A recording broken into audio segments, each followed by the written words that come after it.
Welcome back to my YouTube channel handwriting skills. मैं हूं आपका दोस्त राशिद इकबाल। दोस्तों, जैसा कि आप जानते हैं कि पिछले लेसन के अंदर हमने सौद के जोड़ को डिस्कस किया था। यानी हमने ये देखा था कि सौद के साथ अगर तमाम हरूफ ताजी को जोड़ा जाए तो इसका जोड़ और शक्ल कैसे बनती है। उम्मीद करता हूं आपको वो लेसन आसानी से समझ आ गया होगा और आपने उसकी प्रैक्टिस भी की होगी। तो दोस्तों, अगर आप अपना वर्क हमें चेक करवाना चाहें तो आप हमें इंस्टाग्राम पे फॉलो करके वहाँ पे पिक्चर मैसेज भेजकर अपना वर्क चेक करवा सकते हैं। इसके अलावा जो दोस्त फेसबुक यूज़र हैं वो हमें फेसबुक पेज पे फॉलो करें, वहाँ पे मैसेज करके अपना वर्क चेक करवा सकते हैं। तो दोस्तों, आज के इस लेसन के अंदर हमने तोय के जोड़ को डिस्कस करना है।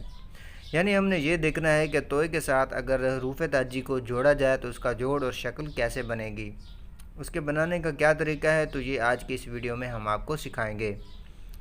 तो दोस्तों, लेसन शुरू करने से पहले आपसे गुजारिश है कि वीडियो को लेसन को शुरू से लेकर आखिर तक बगौर देखें ताकि आपको हर पॉइंट आसानी से क्लियर हो जाए।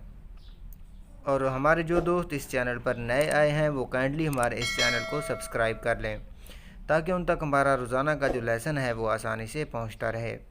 तो शुरू करते हैं आज का लेसन। सबसे पहले बे और तोय का जोड़ लगा कर देखते हैं। यहाँ से स्टार्ट करते हैं। इस तरह से बे का ये हिस्सा बनाएंगे। इसकी जो लंबाई है वो कम से कम 3 कत होनी चाहिए और यहाँ से जो लंबाई है वो कम से कम 2 कत होनी चाहिए। उसके बाद तोय को यहाँ से स्टार्ट करते हैं। तोय का ये हिस्सा इस हिस्से से ज़रा बड़ा रखेंगे और इस तरह से दोनों को आपस में मिला देंगे। इस तरह से बे और तोय का जोड़ बन जाएगा। उसके बाद हम इसी तोय के साथ जीम को जोड़ते हैं।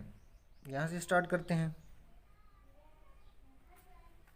इस तरह से जीम का ये हिस्सा बनाएंगे और इसके साथ इस तरह से तोय को मिला देंगे। ये जीम और तोय का जोड़ होगा। उसके बाद अगला जो जोड़ है वो सीन और तोय का जोड़ है। तो यहाँ से स्टार्ट करते हैं। सीन का ये हिस्सा बारीक रखेंगे, ये हिस्सा मद की तरह होगा, यहाँ से मद की तरह, और इस तरह से इसको आगे बारीकी से लंबा करेंगे। उसके बाद इसके साथ तोय को इस तरह से जोड़ देंगे। ये सीन और तोय का जोड़ होगा। उसके बाद अगला जो जोड़ है वो स्वाद और तोय का जोड़ है।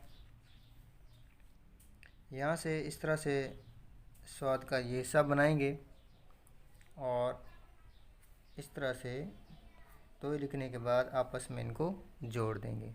ये स्वाद और तोय का जोड़ हो गया।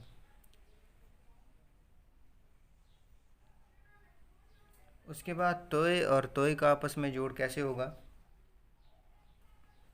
तो यहाँ से स्टार्ट करते हैं।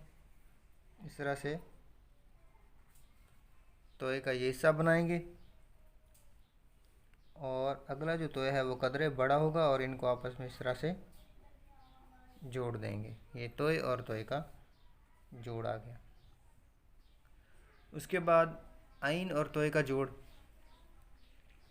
तो यहाँ से स्टार्ट करते हैं। इस तरह से आइन का हिस्सा बनाएंगे, ये हिस्सा बारीक रखेंगे और इस तरह से इनको आपस में जोड़ देंगे।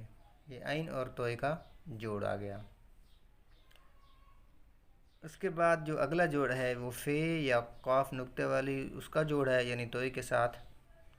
तो यहाँ से स्टार्ट करते हैं। इस तरह से इसकी जो लंबाई चौड़ाई होनी चाहिए वो हमने डिटेल डिस्कशन की जो वीडियोज़ हैं उसके अंदर आपको बता दी है, आप वहाँ से देख सकते हैं। इस तरह से ये फे या क़ाफ का हिस्सा बनाएंगे और इसके साथ इस तरह से तोय को जोड़ देंगे। ये फे या क़ाफ और तोय का जोड़ होगा। उसके बाद काफ कशिश वाली और तोय का जोड़। तो यहाँ से स्टार्ट करते हैं।